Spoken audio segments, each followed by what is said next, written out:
Hi students, and welcome to week 7 in your online Lifespan Growth and Development course. This week we will cover chapter 7, which will take us into middle and late childhood.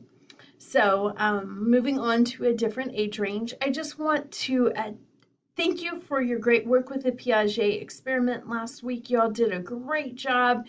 And for those of you who provided video, I really enjoyed watching those, and it made my afternoon grading and looking at the videos of those precious children. So thank you for sharing, and thank you for doing a good work on that Piaget work.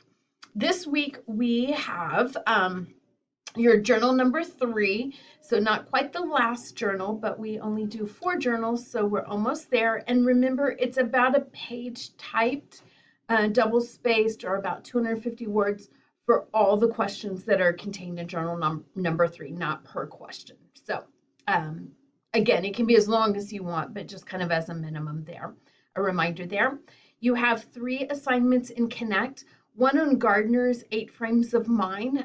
Howard Gardner is a famous psychologist, and you'll look into his theory this week.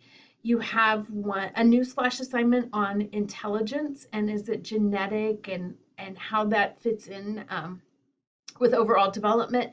And then there is a video assignment over genes and intelligence. So you can tell this chapter has quite a bit on cognitive development, intelligence, IQ, etc. And then your chapter 7 post-test. So journal number 3, 3 Connect assignments, and then your chapter 7 quiz for this week. Have a great week, everyone. If you have any questions, don't hesitate to reach out.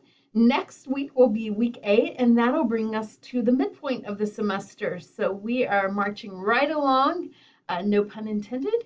Your assignments are due on March 5th. Have a great week, everybody.